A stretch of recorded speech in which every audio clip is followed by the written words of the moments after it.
It might be small, but it packs some serious practicality.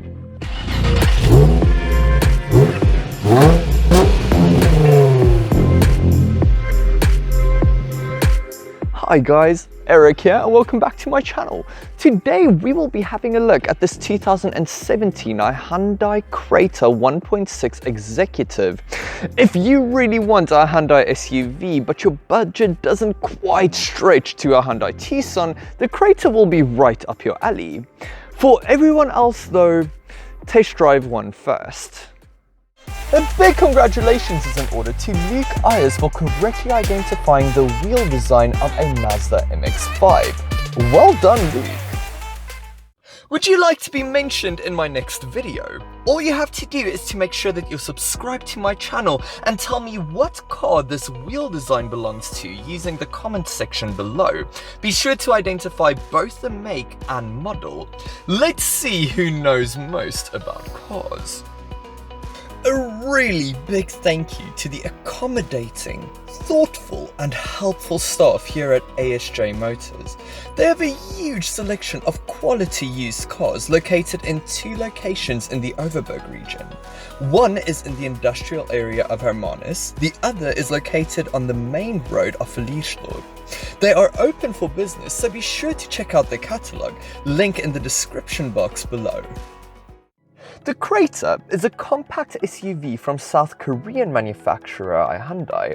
It is built primarily for developing countries. Developed countries like the US get the Kona instead. South Africa must be in between because we get both. Safety-wise, all models come with anti-lock brakes and electronic stability program. It has also received a commendable 4 out of 5 stars from Latin NCAP. In South Africa, the Creta is available in executive and some limited edition models, along with a choice locally of 2 engines, a 1.6 petrol and 1.6 turbo diesel. The petrol can be mated to either a 6-speed manual or a 6-speed torque converter automatic, where the diesel is solely mated to the auto. Our test car here is fitted with the 1.6 litre petrol unit. It develops 90 kilowatts and 150 Newton meters of torque. As we will soon see though, that doesn't really translate into quite enough performance.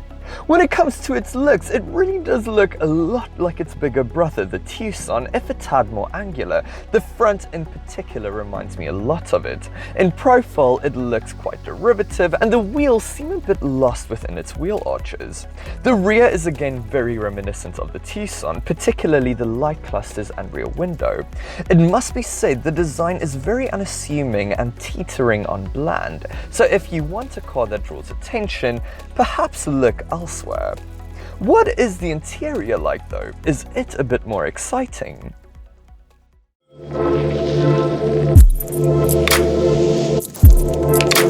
Step inside the Creta and you're greeted with a very youthful, if rather dark interior. The design is very swooping and interesting, with a steeply raked center control stack, beautiful C-shaped door handles, and these quirky inverted side air vents.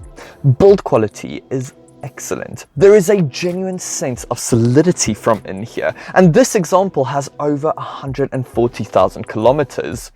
That's quite impressive. Fit and finish is equally good, with consistently small panel gaps found all over the cabin. Use of materials, on the other hand, could be a bit better. There are no soft touch plastics found on top of the dash or on top of the doors. In fact, the top of the dash actually feels quite hollow. The leather on the steering wheel and on the seats, on the other hand, feel of very high quality, which definitely helps to make up for that. The color scheme is rather dark too. Different shades of dark grey accompanied with dark silver trim doesn't exactly exude a light and airy cabin. Let's take a closer look though, starting with the door panel. Well, I am personally a very big fan of its design. You can tell that a lot of thought has been put into it. There might not be a lot of premium materials found on the panel, but a quirky design along with huge door panels definitely help to make up for it. The door handle is disappointingly plasticky and the window switches follow suit, but the door's armrest is wrapped in faux leather and is softly padded, which definitely helps to make up for it. The doors also carry a good amount of weight to them and close with a very satisfying thud. The steering wheel has a very similar 3-spoke design to other Hyundais of this period. This means you get a rim that is wrapped in soft leather, a look that is sporty and engaging, and buttons that are premium to touch yet at the same time are very well placed. A big pity though is a lack of reach adjustment in the steering wheel. This can really hinder finding a comfortable driving position. The stalks are quite confusing at first glance as well, but thankfully they feel really premium to use and you will get used to the ergonomics as you own the vehicle. The dials are really attractive. Big white digits on a black background make them really easy to read, and it is accompanied by a digital fuel and water temperature gauge. In between the two dials, you will find a monocolor LCD drives information display, very similar to the one you'll find in the current generation Creta. It communicates a full trip computer, vehicle settings, service information, and outside temperature. It is controlled using the right bank of switches on the steering wheel. It is simplistic, it is attractive, if not quite as impressive as the dials you find on some of its rivals. The infotainment system is really impressive as well. Its graphics are crisp and clear, it is responsive to my touch, loading times aren't too long, and it comes really well equipped. An SD card slot, Bluetooth audio, screen mirroring, a USB input, and auxiliary ports all come as standard. The standard fit sound system, on the other hand, could sound a bit better though. The climate controls are extremely easy to understand. 3 dials, one for temperature, one for fan speed, and one for air placement. The great thing about this setup is that you don't really have to take your eyes off the road for too long to operate it. It also feels very premium to use, especially considering that this is a manual air conditioning panel. If I had to nitpick, I would say that the dials themselves are a bit too small and seems a bit lost within its plastic surrounds.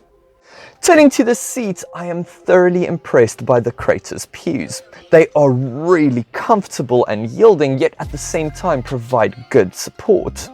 The driver's seat is also adjustable for height, which really helps to find a comfortable driving position. This beautiful grey piping, grey contrast stitching, and dual colour adds sophistication to this cabin. These seats are actually the highlight of this entire interior. It's very well made. With the design out of the way, let's discuss the Creta's practicality, starting with its storage solutions. Well, it's quite impressive. The undampened glove box is of a good size. You get a big tray in front of the gear lever that is lined with a soft material that helps to mitigate rattles, 2 wide and deep front cup holders, a big space underneath the center armrest, huge door pockets, coin compartments integrated into the door's grab handle, and a sunglasses holder. That is very impressive indeed. Get in the back and as you can see, things are great. There are loads of knee room, foot room is plentiful, and there's more than enough headroom for an average size male adult. Storage wise, you get big rear door pockets, pockets behind each front seat, coin compartments integrated into the door's grab handle, and 2 rather narrow but deep cup holders integrated into the drop-down armrest. You even get your very own rear air vents, which is essential for a hot climate. The only criticism I have has to do with the high window line, as it's not ideal for small children. Other than that though, color me impressed. The boot continues to pleasantly surprise me. It is a great size of 433 litres. You might not get a grocery hook, but you get a 12-volt socket, 4 tethering hooks, and a full-size spare wheel. The rear seats fold completely flat in a 60-40 split. Now, the ridge that results is noticeable, but it isn't too intrusive, and you don't have any load lip at all, making loading and unloading very easy. So far, this is a very impressive piece of kit. What is the driving experience like though?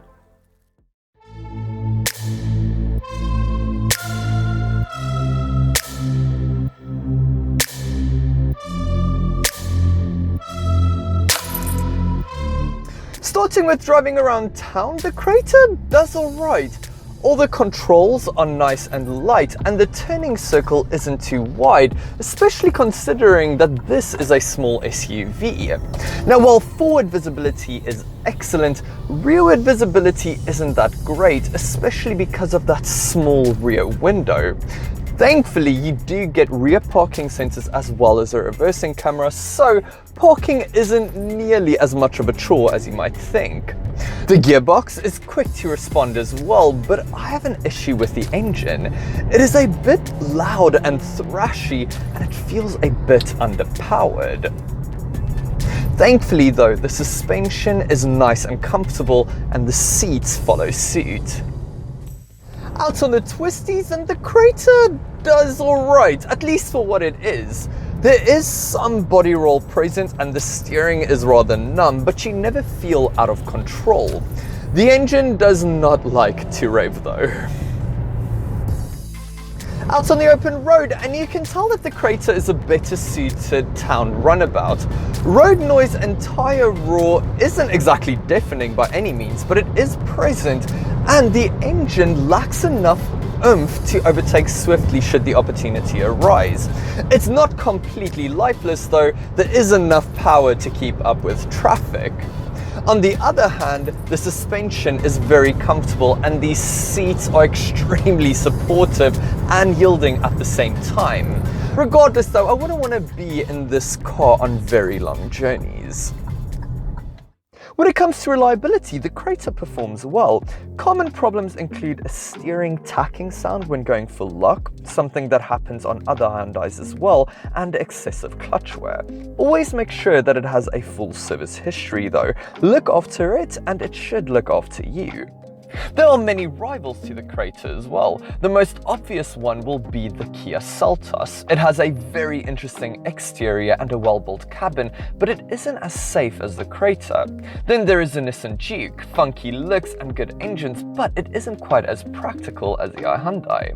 The Renault Captur is another great entry with car-like looks and frugal engines, but Renault reliability isn't known to be solid. Be sure to test drive all of them. Find one that suits most of your needs. There's one out there for everyone. Driving experience aside, the Creta represents good value, decent safety, excellent specification, and very good practicality. It might not look like much, but it makes for a very good family vehicle. That is, if you can forgive its lack of oomph and that engine noise. Regardless though, well done Hyundai. Thank you so much for watching another one of my videos. If you enjoyed the review, remember to give it a thumbs up as it makes a world of difference to my channel. If you haven't already, please subscribe and you will get notifications of upcoming reviews. I have many lined up for you guys, so stay tuned. If you own a Creta, please use the comment section below to tell me about your experiences. I would love to hear them. I hope you guys have a fantastic day. Until next time, bye.